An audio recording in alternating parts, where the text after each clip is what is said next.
got a question.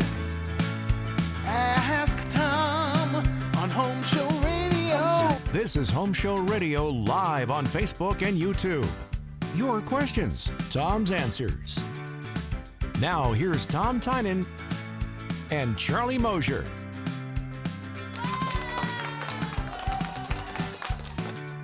Yay, that sounded like at least 8 people. Twice. Okay. Once was enough. Twice, maybe not.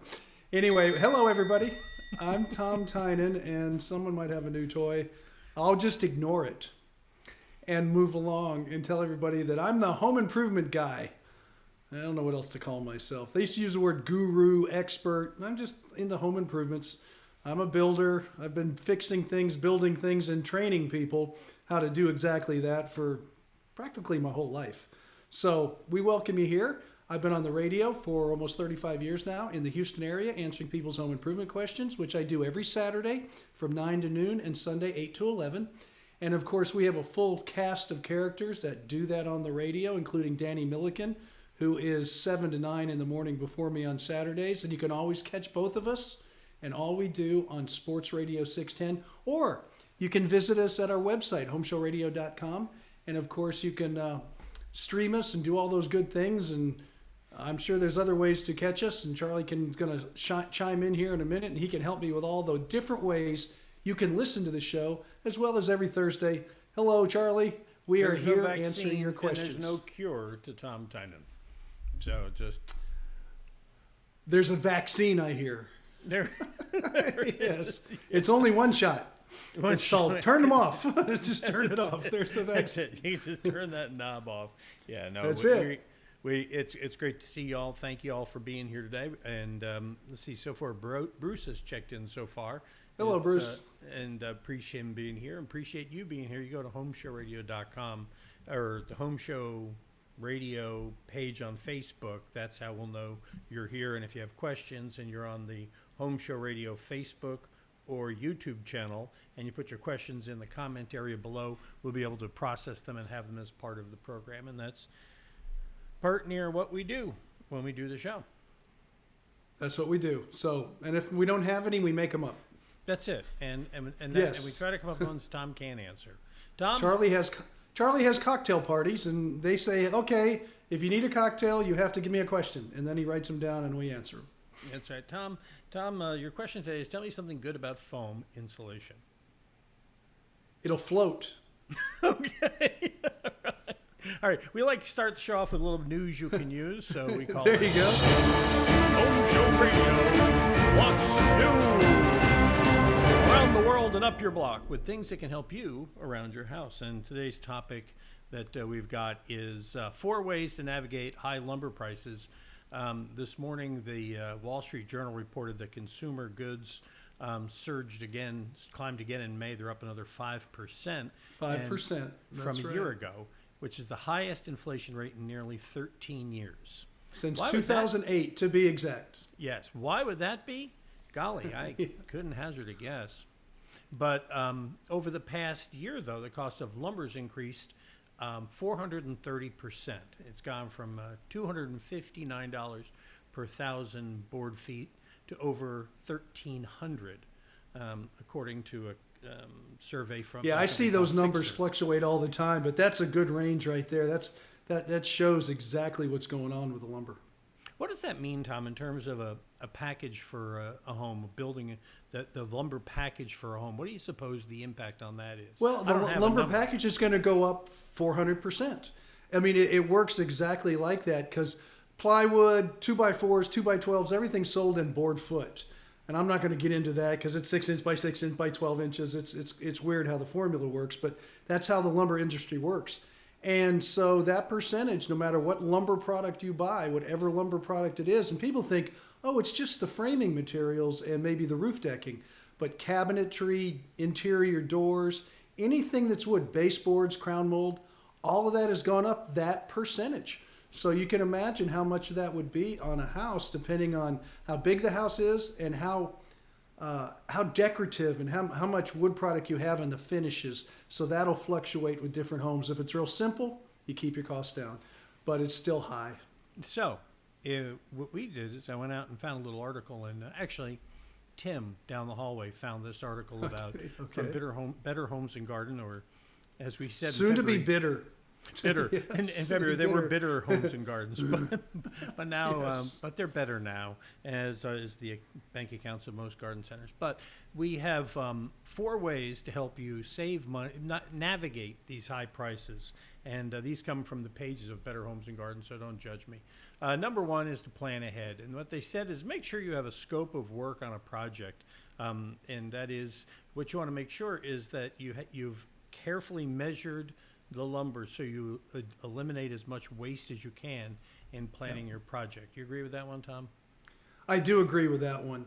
The scope of work's important. Finding out what your dimensions are. If you're doing things that are 6 foot, that means you're going to lose. You buy lumber in 8 foot lengths, you're going to lose 2 feet. Try to work it in to where it's 4 foot or 8 foot or 16 foot or 12 foot, because it tends to work that way with nominal lumber, 2x4s and whatnot. So know your lumber sizes that you're going to buy before you plan your project. And plan your house accordingly. So what you're saying is when you're working with an architect, or if you're designing something you're doing yourself, you should really take those kind of things into account on how big, or it's going to have some impact on the project, on the overall size of the project. Yeah, and when it comes to the architect and stuff and what they're designing, that goes beyond a homeowner. But if you're going to be planning and building a deck, Right. fences, Exactly. gazebos, outdoor areas, let's say the typical homeowner, that's when you can really sit and plan. Does it need to be 10 foot or can we make it 12? Use all the lumber. Or is 8 foot enough? Then you don't have to buy 10 or 12 foot lumber. So you're looking at that and planning it to where you cut very little and you don't have a lot of waste, because that waste is a board foot. We used to have a joke back in the construction industry where if somebody took a piece of lumber out of the scrap pile and it was worth more than a tall boy, it had to go in the house somewhere. We're not going to waste it.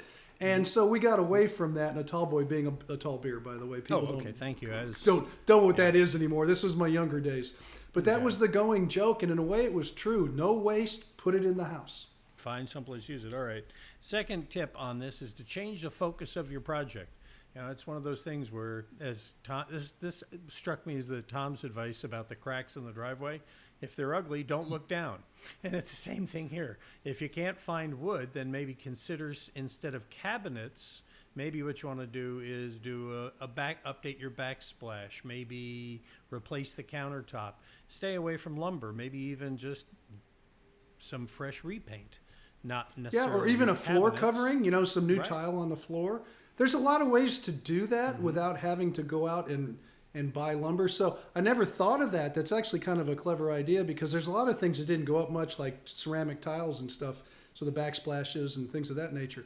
But cabinets and stuff, that lumber, especially the hardwoods, have gone up quite a bit. Yeah. In fact, that's one of the hitches in our giddy up of our remodeling project right now at Casa Grande over there is the wood. And it turns out it's not the wood problem, it's the, what do you call it, the polymer, whatever they use to put it together with, the goo that they put in there to make the engineered lumber. They're having a hard time that material is in Charlie, short supply. Yeah, and I've said it on these Facebook Lives and on the show quite a bit. It's the resins. For some reason, and I can't get behind it, Right. but the resins come from India. India is going through a huge shutdown right now. And so it's not only that, but it's in electrical stuff and breaker boxes and everything. Those resins are really important. I'm not a chemist. I can't tell you beyond what I'm just hearing, but it has something to do, the shortage and the availability from the resins out of India. Mm-hmm. Yeah, and well, it's also anything that's petroleum based right now. You're going to have trouble with that's true too. Because those things are in short supply. Okay. Third step, we already talked about this. Okay. Third one is maybe you want to consider some alternative materials. And this was a little weak in their thing, but they said one of the things you can look for is recycled wood. And for instance, if you have a building that's being torn down, go there and say, can I buy the lumber from you that's coming off this tear down? That struck me as a little kind of hinky in that making any difference. Would you go to that length, Tom? No, because when you tear a house down, they take a backhoe and they just bash it to the ground. Okay? Yeah. You're going to buy little chips of wood about this big. I don't know what you're going to do with it. So You're no, gonna I need think a whole that's bunch odd. of glue. But yeah, but if you look at, and Charlie, we've had some. We had a certified home show pro for years on that old world lumber, where they would dismantle old barns and stuff. That was really cool. And so that's where you could get kind of recycled or old lumber that can be used as decorative pieces and things of that nature. Now, if you take a step over to things that we're familiar here in Texas with Habitat for Humanity, they have the Restore stores out there where you can buy doors and things out of lumber that are used that people sell and donate to the Restore so they can sell them to the public and make money for Habitat for Humanity. So there's a way to get some recycled goods in. But to go to a builder who's about to smash a house down to put a new one up and say, can I go in and take all the 2x4s down? First off, they're going to say, heck no, because you'll kill yourself and you're going to sue me because the whole thing's going to fall down on you. And secondly, it's just too much time. So there's a yes and a no to that comment. I think it's more geared to like if there's a barn coming down somewhere and you want to go harvest. Well, and that's the that old sheathing world off lumber that. stuff. Yeah, like the old world lumber guys. Yeah, and those are good guys too. That's But you wouldn't want a builder building you a new home in a subdivision with a swimming pool and a lake and all this, and he's using lumber out of some old home built in the 50s. No, you don't want that at all. Well, can't imagine anybody wanting to pay for that. There's another reason you wouldn't want to use that necessarily in construction. I mean, most of that stuff's all architectural anyway. It's not structural. But For that, it's good, yeah. Most importantly, you know, what they do with that wood before you take it home is they fumigate it and they kill all the bugs that are living inside that wood. If you deal with a good company, yes. Right. And one of the challenges we've heard that happens, and the reason why I'm told that the wood flooring that we're putting in isn't just sitting in a warehouse somewhere made in big supply. They make it in relatively short supply because beetles and things get into that wood in warehouses, and it'll come into your house, and you don't know it. You come inside, and all of a sudden you got bugs in your house. And they said that's another reason that they don't go way out on production when they're making. And it's called the powder post beetle, I think it is. That's it, powder post beetle. That's right. And most of that comes from South America. I've had that on jobs where we had to tear out just beautiful staircases and stuff and rebuild the whole thing out of domestic lumber. So most of those beetles and those bugs, they come from overseas. I will say that our domestic lumber here in the United States, as little as we can get and as expensive as it is right now, is the finest quality lumber you'll buy in the entire world. Nobody has a better lumber industry than we have, even with reclaiming the forests and replanting, because they're in it for the long haul. They want more trees growing as they take them down. So we should be very proud of the United States. But those beetles will haunt you, especially in the hardwoods from South America. Okay, another reason we should tighten up the border. Keep the bugs out. I'm good with that. Well, you got the killer wasps, you got the angry bees, you got everybody. Go ahead, shop around. Number 4, shop around. And this is actually kind of interesting. I never thought of this, but it actually has one of my wife's favorite shopping places on this list. They said, think outside the big box in terms of looking for lumber because it's available in all kinds of places. For instance, believe it or not, Craigslist has wood for sale. You can find it on Etsy. You can find it on eBay. I looked today. Yes, you can buy lumber on eBay. There's people selling it on there. Yeah, and you can also find lumber products available on Overstock.com and Wayfair. On Wayfair. So now I'm not sure necessarily where that lumber is coming from, but I would probably have pause before I'd go there. Here in Houston, they have a few outlets in the Heights nobody knows about behind fences. So you might be able to go to one of those places and see Vito. Is that lumber that fell off the back of a truck somewhere? Yeah, or was stolen off some of my jobs 10 years ago. Yes. All right. Well, that's our news for this. Breaking home improvement news. I won't leave you broke next week. All right.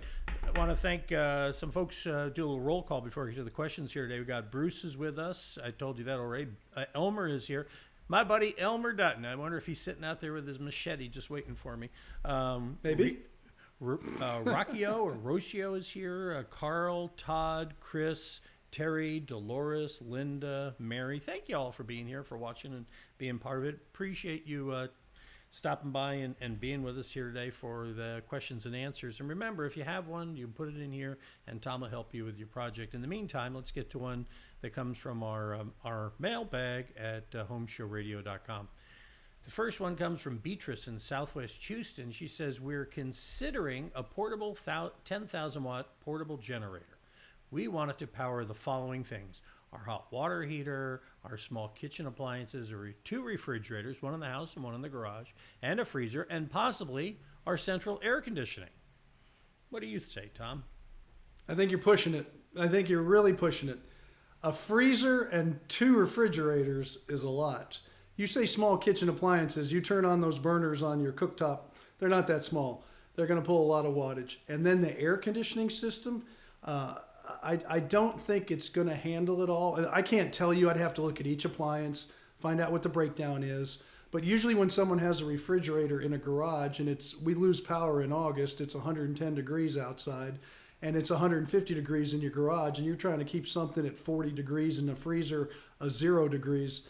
It takes a lot of juice, and usually that refrigerator freezer is probably 20 years old because you didn't buy a brand new one and put it in the garage. You kept your old one, which you're not supposed to. Get rid of the old ones. But I don't think you're going to be able to do it with 10,000 watt. I think you're going to have to kick it up to at least closer to a 16, especially with a central air conditioning system. And you know what? In the wintertime, I would say you might get away for a few hours, but in the summertime, no. Because, Tom, my understanding in talking to Bert over at KISS Generators is that folks will say, well, how much does this stuff use? And they add up all the amps that these things use and fail to understand that when they come on, there's that spike, startup spike. And motors, refrigerators, freezers, air conditioning systems, motors. The water heater, not so much, but if it's an electric water heater, that thing, the juice starts flowing through those things like crazy. So I just don't think it's big enough. But here's the other thing, Charlie. People think, oh, I'm going to save money by getting a 10,000 and not a 14,000 or 16,000 watt to handle it. But the cost of the generator is not that great when you go up into that little range. Now, if you go past that, it starts getting, and you get into water cool units, it gets more expensive. But it's still the same installation and everything. And if you do it right, that's where the cost comes in, is the installation, running natural gas lines to it, pouring the pad, setting the unit, putting all the in-ground wiring to your breaker system and your switches inside garage or your house, wherever they're going. That's where it is. Adding a few more wattage, a little bit more power to the motor is not a big deal. No, and so just be careful. And I just have to say, as you know, as one senior to another, that old appliances, you know, I have a freezer at home that Sandy lights candles around, hoping it'll die so we can get rid of it. You should shoot it. No. Yes. I bought a quality device, and that thing's almost 20 years old and still run like a top. So anyway, this, by the way, is from I'm not sure what that is. It's from my trip to Colorado. It's a senior Sam's Club? Oh, senior. No, it's a pass. It's a parks pass. We went out and I visited a park, and we're pulling up.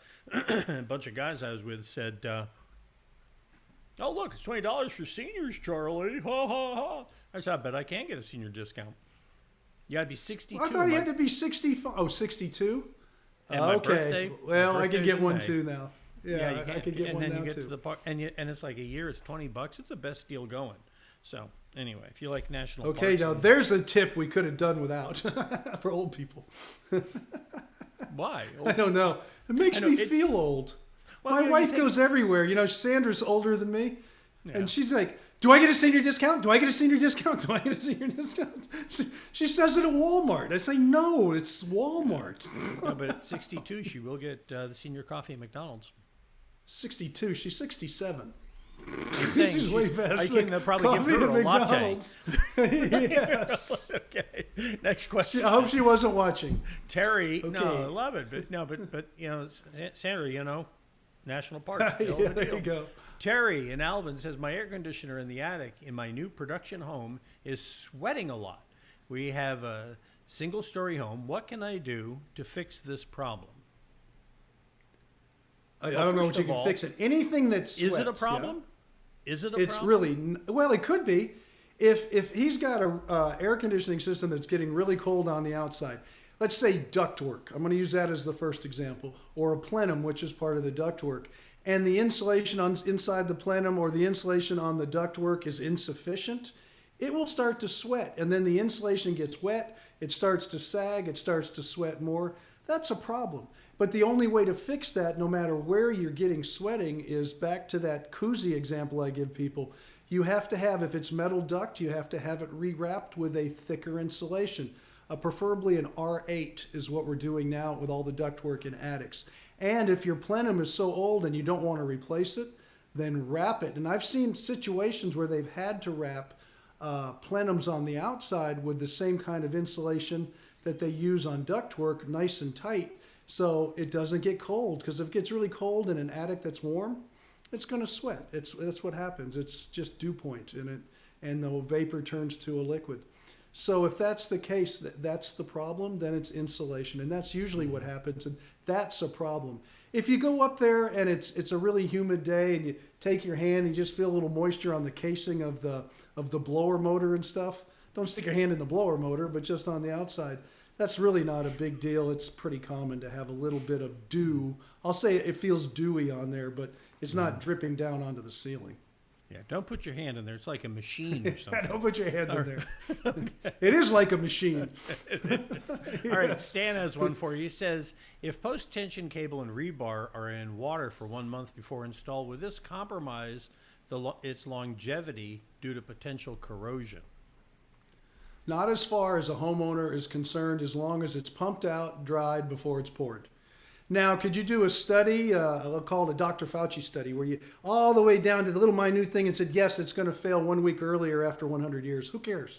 The practicality of it is it's fine. Mm-hmm. The science says it's fine. I'm the science in this one. All right. All right. Yeah. Roger, old program director would say, go to the next card, Charlie. Roger in Park Row says, is it better to put a pergola directly in the ground with concrete or gravel or on top of a slab with brackets? What's your preference when you build one of those, Tom? It depends. A lot of people like to put them in the ground. It's easier and quicker to build that way. If you're pouring new concrete and you can get those heavy-duty cleats, the brackets, as you say, and put them into the concrete with the proper anchor bolts so they can be bolted down, and then you build this thing to where it's freestanding, and when it's done, it's just one big structure.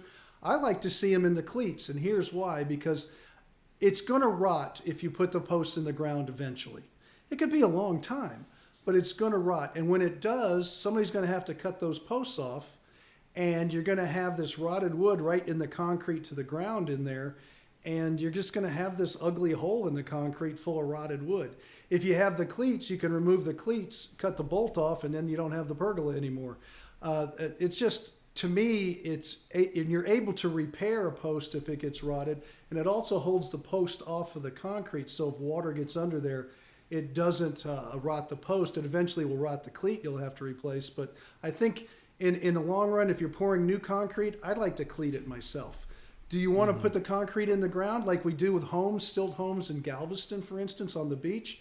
That's fine too if you pour around it. Just make sure you pour enough concrete around it to where it's not real thin and it cracks. So you need about a good foot around it, or maybe 8 inches of concrete all the way around the post so you don't get these cracks coming out if it's on a corner.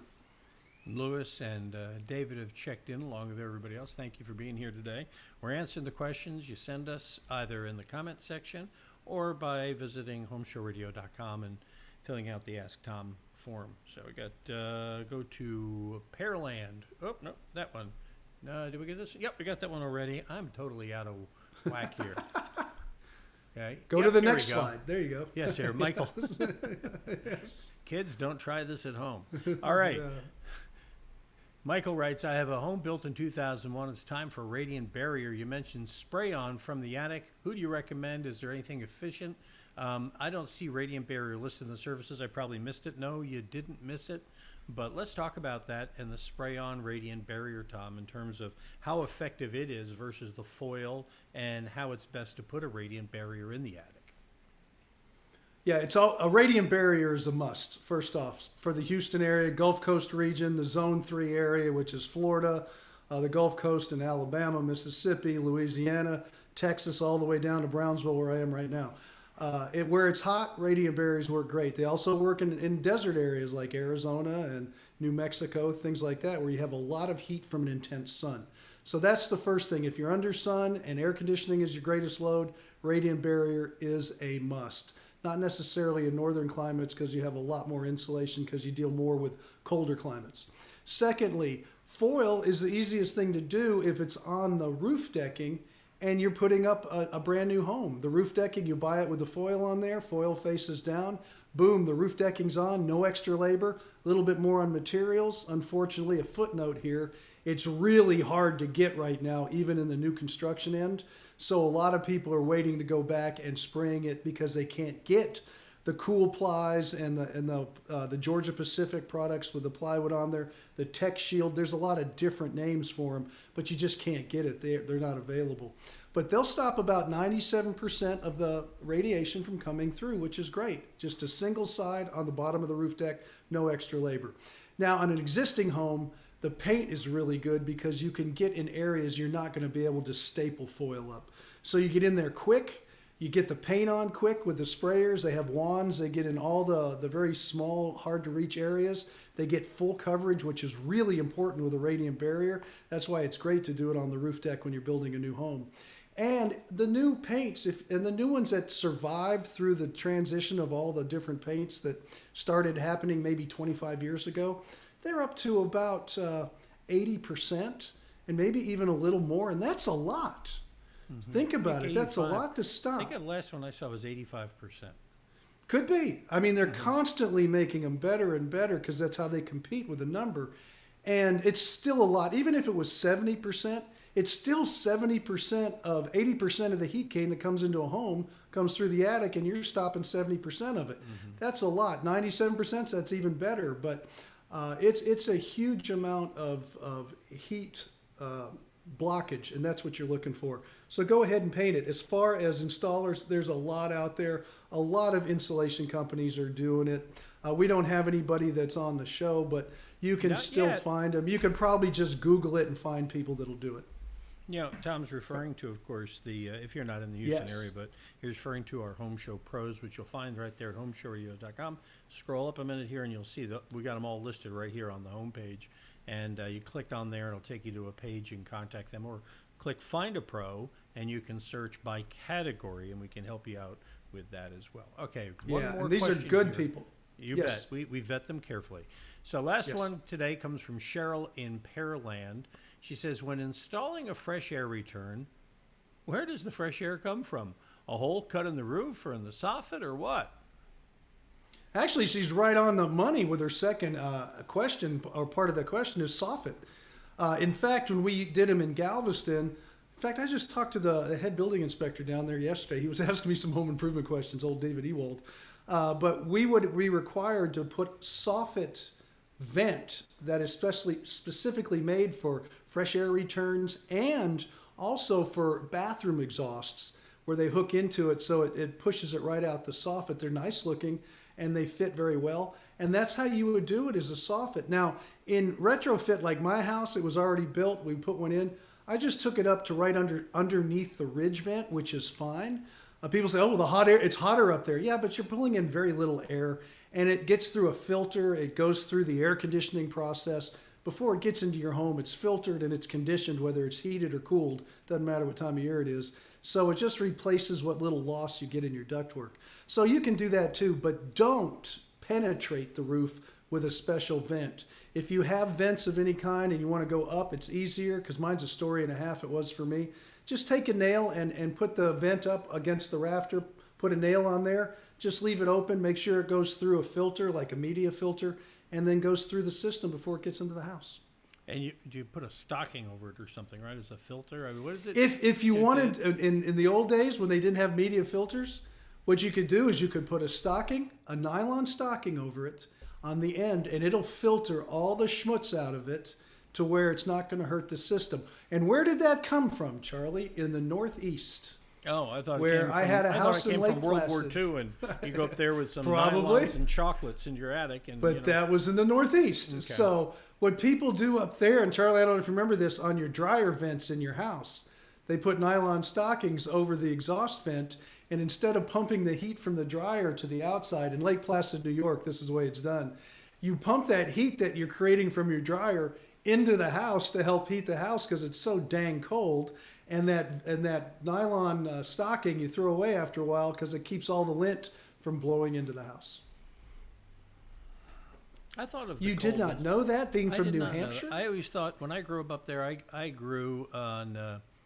I thought of the cold as an amenity. So. Oh, okay, fine. Depends where you're from, yes. Well, when we were young, my mother would tell us we're not turning the heating on until Thanksgiving, so we'd have something to. Oh, I remember those days. Put a sweater on. Put some shoes on. You have more clothes on inside than you did outside. It was years later before I realized it was because we didn't have the money. So, but anyway, yeah. I understand. So, all right, CJ has a question for you. He says, we have a few intermittent drips of water from our AC condenser overflow line. The main AC condensate line is flowing fine. What would cause a few drips every few days, Tom? It's going into the emergency overflow pan. It could be sweating, which means it's getting really cold. Or on some of the older pans, I don't know the age of the system, sometimes the pans start to rust out a little bit and these little tiny pinholes start to get created. In the old days, the bottom of the pan would eventually just go and you'd have to get a whole new evaporator coil. But the new ones are now lined, so it's usually at the connection. But usually it's either because it's getting real cold and a few drips, not a big deal. I wouldn't worry about it. By the time it hits that hot pan, it'll evaporate out. It doesn't even flow. It's just catching the little drips. So hopefully it's just cold and you don't have any rust spots. And the worst case is if it gets worse and worse and worse, then it's probably because the bottom of it's rusting out. But those are the older units, not the new ones. The one that comes here in our office is right over my window.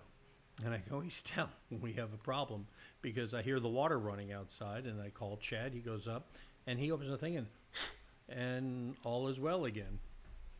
Okay. People do that. I understand. But I want you to know that it's a petri dish and a half, that water. And a lot of people will put that pipe on their lips and you'll end up getting sores and sores. No, I want to tell everybody who just heard this, Charlie.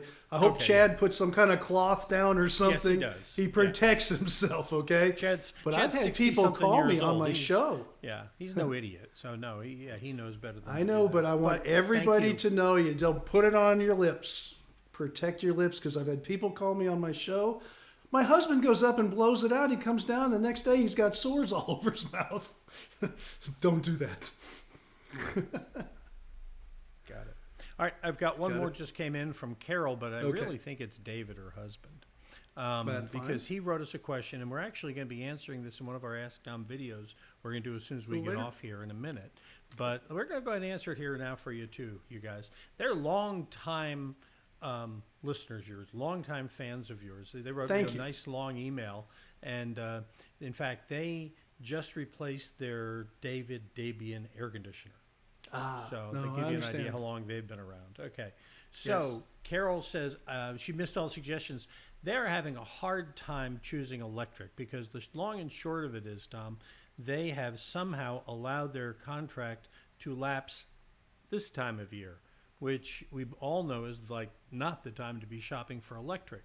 So they're looking for your advice, Tom, on how to bridge that gap right now and how to choose the right one. And I know that you're a big fan of powertochoose.com or .org. They're the same thing.